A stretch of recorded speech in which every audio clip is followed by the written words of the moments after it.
विद्या यस्य स्वयं स्वभावाप्तिरभावे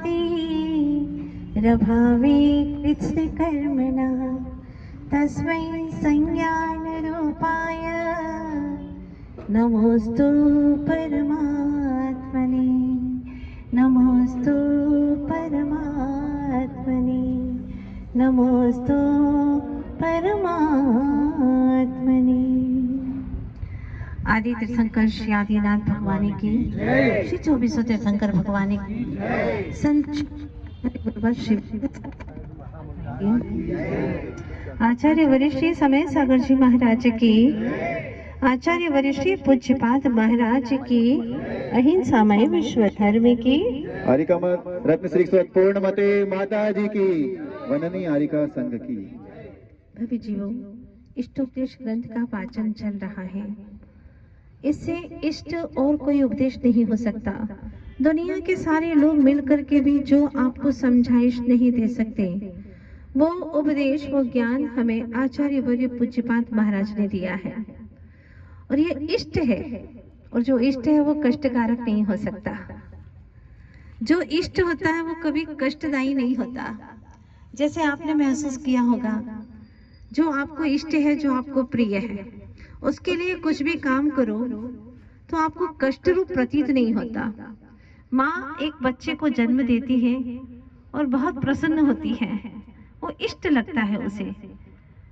देह का कष्ट उसे ना कुछ लगता है, इसका कारण वो इष्ट है। आप अपने इष्ट के लिए, बच्चे के लिए रात रात भर जागते हैं, कितनी मेहनत करते हैं, कितना पुरुषार्थ करते हैं। शरीर में शक्ति नहीं है फिर भी काम करते हैं, उपवास से फिर भी उसको खिलाने पिलाने के लिए, सुलाने के लिए कितनी मेहनत कर लेते हैं। लेकिन कभी अखबार में छपाते हैं क्या कि मैंने अपने बेटे के लिए इतनी मेहनत की है, इतना इतना सब कुछ किया? नहीं, कभी नहीं छपाते आप। क्यों? जो इष्ट है उसके लिए क्या नाम करना। उसी तरह से आचार्य देव कहते हैं कि जो तुम्हें इष्ट है, प्रभु परमात्मा, उसके लिए पूजन अभिषेक किया, जाप किए, तो क्या नाम करना। नाम की तमन्नाएं छोड़ दो, लेकिन प्रभु इष्ट लगे तब तो। इष्ट नहीं लगते हैं तो ठंडी में मंदिर आने में भी बहुत मुश्किल होती है। अभिषेक करना है भगवान, ठंडी में तो 2 महीना छुट्टी दे दिया करो, बहुत ठंडी लगती है, कष्ट प्रतीत होता है। पर इससे अनंत गुना दुख यह जीव नरकों में और निगोद में भोग करके आया है। अब यहाँ पर शिष्य ने एक प्रश्न किया था कि महाराज, धन तो सुखदायी है ना, और धन से कितनी सुख सुविधाएं मिलती है। जैसे आपके ही दिमाग का हम टटोले निरीक्षण करें तो आपके मन में भी क्या है, भैया पैसा आ गया तो किसी से पूछो, कोई पूछेगा भी तुमसे, क्यों भैया कैसा चल रहा है? बहुत अच्छा चल रहा है। क्यों? क्योंकि धंधा अच्छा चल रहा है। तो आप क्या कहेंगे? बोलो ना, बहुत बढ़िया चल रहा। मतलब आप ये समझते कि धंधा अच्छा चला, पैसा खूब आ रहा है, तो हमारे यहाँ पर बहुत सुख ही सुख, पुण्य का उदय चल रहा है। और जब धंधा ठप होने लग जाए, कम चले, तो आपको लगता है आजकल दिन अच्छे नहीं है, पता नहीं किसकी नजर बैठ गई, कौन सा ग्रह अच्छा नहीं चल रहा है, कौन सी परिस्थिति ऐसी आ गई है। मतलब पैसा ही हर चीज है, आपको पैसा ही सब कुछ प्रतीत होता है। यही सबसे बड़े दुख की बात है। आचार्य कहते हैं, जिस पैसे को तुम सुख का कारण मानते हो और सोचते हो कि ये मिल गया तो सब कुछ मिल गया, जैसे तैसे कैसे भी मिले, हाय पैसे मिले, बस पैसे मिलना चाहिए, किसी भी रास्ते से आए, 2 नंबर के रास्ते से आए, 4 नंबर या 40 नंबर, कोई भी नंबर लगा दो, पर पैसा आना चाहिए। तो आचार्य ने बहुत सुंदर श्लोक लिखा है, आरंभे तापकान प्राप्तान व तृप्ति प्रतिपादकान अंते सुदुस्ति जान कामान कामम कह सेवते सुधि। क्या कहते हैं? आरंभ में तो यह ताप को देने वाला है, बहुत परेशानियां होती है धन कमाने में। भैया इतना आसान नहीं है, कितना दिमाग लगाओ, कितने लोगों पर विश्वास करूं ना करूं, क्या करूं, फाइनेंस करूं ना करूं, कहाँ लगाऊं, कौन सी जमीन ठीक है, ज्योतिषी से पूछो, नाम पूछो, ये वो कितने सारे विकल्प उसके अंदर पैदा होते हैं। तो आनंद में वह ताप को देने वाला है। धन दौलत, ध्यान से सुनना, तुम्हारे जीवन की अनुभूति बता दें यहाँ पर आचार्य महाराज। और प्राप्त हो गया तो तृष्णा को बढ़ाने वाला। अब मान लो धन आना शुरू हो गया, अब तृष्णा बढ़ाएगा, और चाहिए और चाहिए, इससे 4 गुना भी कर सकते हैं। कैसे होगा 4 गुना? अब बढ़ाने की तृष्णा। दाम बिना निर्धन दुखी, और जब धन आने लगा तो तृष्णावश धनवान। कहूँ न सुख संसार में, सब जग देखियो छाड़। तुम्हारे भीतर में कहीं सुख शांति नहीं है। जब था तब भी सुख शांति नहीं थी, जब नहीं है तब भी आपको सुख शांति नहीं है। तो सुख शांति क्या धन के आने जाने पर डिपेंड करती है? नहीं, हमारी सोच, हमारे विचारों पर डिपेंड करती है। पहले विश, डिजायर, इच्छाएं उत्पन्न होती है, फिर क्या करेगा? अब इच्छाएं उत्पन्न हो गई कि अब गाड़ी लाना है, कम से कम 40 लाख वाली गाड़ी तो लाना ही है। अब क्या करेगा? एक्स्ट्रा ड्यूटी करेगा। एक्स्ट्रा ड्यूटी करने लगा तो अब मेहनत ज्यादा होने लगी। शरीर की तो कुव्वत उतनी ही थी, मेहनत ज्यादा हो गई, अब शरीर साथ नहीं देता, रुग्ण होने लगा, चिड़चिड़ा हो गया। चिड़चिड़ा हो गया तो वो पत्नी पर सारा गुस्सा ऑफिस का आकर के निकाल देता है। अब पत्नी क्या करे? पति को तो मार नहीं सकती है, तो क्या करे? बच्चा दिखता है उसको पीटना शुरू कर देती है।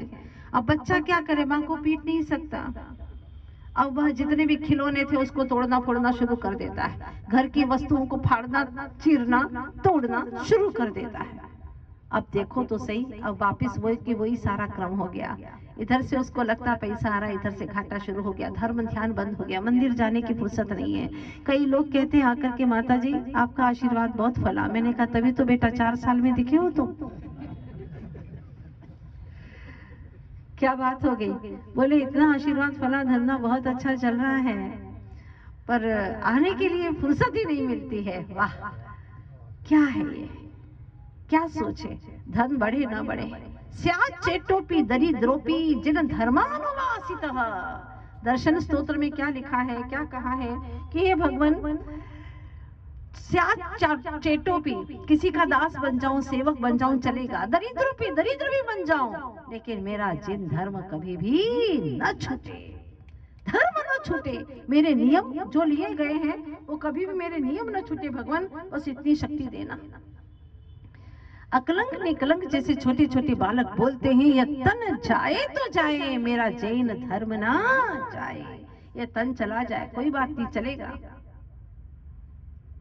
लेकिन जिन धर्म नहीं जाना, जो नियम लिए हैं उसमें वृद्धि करो। जैसे आयु की वृद्धि हो रही है ना, धन की वृद्धि हो ना हो, लेकिन धर्म की वृद्धि हो। ये धर्म आपके भव को सुधार देगा, धन सुधारने वाला नहीं है। कभी आपने सुना कि किसी के धन ने उसके भव को सुधार दिया? एक धनवान की हत्या बीच चौराहे पर होना संभव है, हो सकती है, लेकिन धर्मवान की, जो धर्मात्मा जीव है, उसकी दुर्गति होना कदापि संभव नहीं है। बोलो बात जच रही है कि नहीं जच रही है? हाँ, फिर भी क्या करे?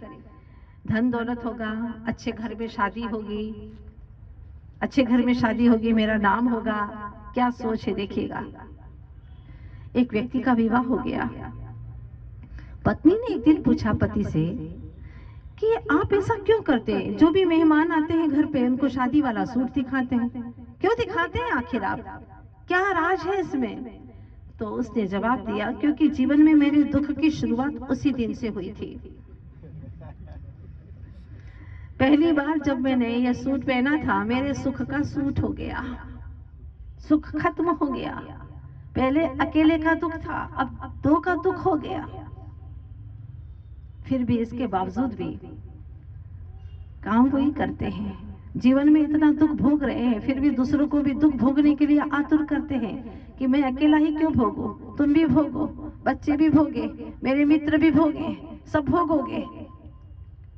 अगर कदाचित कोई कह दे कि शांति का, आनंद का, परमानंद का मार्ग, भगवान होने का मार्ग चुनने दो, तो कहेंगे कि बहुत कठिन है, बहुत मुश्किल है, इतने कठिन मार्ग पर चल ना पाओगे, क्योंकि खुद नहीं चला तो अनुभव यही कह रहा है कि बहुत कठिन है। अगर ऐसे ही सोचते तो आचार्य गुरुवर्षि विद्यासागर जी महाराज जब विद्याधर के रूप में कभी घर न छोड़ पाते, और वो न छोड़ पाते तो 2 भाई कहाँ से निकल पाते, माँ पिता कैसे निकल पाते, दोनों बहनें, और अंत में एक भाई बचे थे, वो भी आचार्य जी ने अंतिम में समाधि के पहले उनको भी मुनि दीक्षा दे करके तार दिया। यह एक जीव का भवितव्य एक जीव का संस्कार ऐसा कि सारे घर परिवार को उन्होंने मोक्ष मार्ग पर लगा लिया। जैसे आदिनाथ भगवान की परंपरा थी उसी परंपरा पर चला दिया। धन्य है। जब आपको अपने विवाह से कोई शांति नहीं मिली, तबाही मिली है, तो औरों के लिए अनुमोदना क्यों करते हैं? ऊपर ऊपर बहुत अच्छा दिखता है, जैसे नदी के ऊपर लगता है वाह कांच जैसा पानी, कितना अच्छा पानी है, लेकिन एकदम अंदर में हाथ डालो ना तो कीचड़ के सिवा और कुछ भी हाथ नहीं आएगा, कुछ हाथ नहीं आएगा। जैसे एक बार पत्नी ने अपने स्वामी से कहा कि स्वामी, शाहजहां ने मुमताज की याद में ताजमहल खड़ा कर दिया, आप मेरी याद में क्या बनवाएंगे? बोलो क्या बनवाएंगे? तो उसने कहा कि मैं दीवान खाने में तुम्हारी बहुत सुंदर सी फोटो बनवाऊंगा और लगाऊंगा। बस इतनी सी बात। नहीं नहीं, फोटो पर हार भी लगाऊंगा, हार भी लगाऊंगा, बस इतना ही। नहीं नहीं, घी का दीपक भी लगाऊंगा। अच्छा, बस इतना ही। नमस्कार भी करूंगा। लेकिन नमस्कार क्यों करेंगे आप? इसलिए कि मुझसे तुम्हारा जल्दी ही छुटकारा हो जाए, इसी खुशी में करूंगा ये काम। सोचिए आप क्या सोचे। जब विवाह हुआ उस वक्त इतनी उत्सुकता, इतना प्रेम उमड़ा, धीरे धीरे धीरे धीरे प्रेम में कमी आती गई। कोई विरले ऐसे होंगे धर्मात्मा ही प्राणी जिनका अंतिम समय तक धर्म का, प्रेम का संबंध बना रहता है।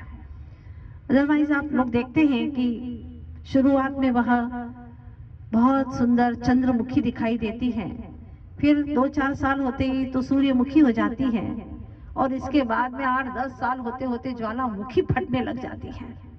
ऐसी स्थिति आती है। आचार्य सच कहते हैं, जो कहते हैं सच कहते हैं। जिन शासन में जो कहा बिल्कुल सच कहा है। ये तुम्हारी अनुभूति भी है, भले ही आप इसे स्वीकार करें न करें, पर यह सच्चाई है कि जब भी भोगों को आप जीवन में लाते हैं तो शुरुआत में बहुत तापकृत होता है, संताप देने वाला होता है, और बीच में तृष्णा को उत्पन्न करने वाला होता है, और अंत में बहुत मुश्किल से छोड़ा जाता है। कई लोग सुसाइड कर लेते हैं, अपने प्रिय का अवसान हुआ, मरण हुआ, और खुद भी अवसान कर लेते हैं। तो आचार्य देव यहाँ पर यही कह रहे हैं कि भोग सामग्री प्राप्त भी हो जाए तो तृष्णा बढ़ाने वाली है। जैसे देखो, एक गुलाब जामुन आपको किसी ने दिया, बहुत अच्छा लगा, टेस्टी लगा, और खाने की तमन्ना हो गई, और जब तक नहीं देता तब तक संताप हो रहा है कि नहीं हो रहा है? अरे देता क्यों नहीं है भैया, क्यों नहीं देता? जल्दी से आनाकानी क्यों कर रहा है? क्या बात है? और मान लो उसने पूरा सामने रख दिया तपेला, खाओ जितना खाना है खाओ। अब आप मन मर्जी से खाने लगे, ज्यादा खा लिया तो क्या होगा? बीमार पड़ोगे, निश्चित बात है। बेगमगंज की घटना, आज बेगमगंज वाले भी आए हैं। जब हमारा वहां पर पर्युषण पर्व में शिविर लग रहा था, लगभग 800-900 लोग शिविर में बैठे थे। उसमें एक बच्चा भी बैठा था, उसने 3 उपवास किए थे। जब उसने 3 उपवास किए और उसका पारना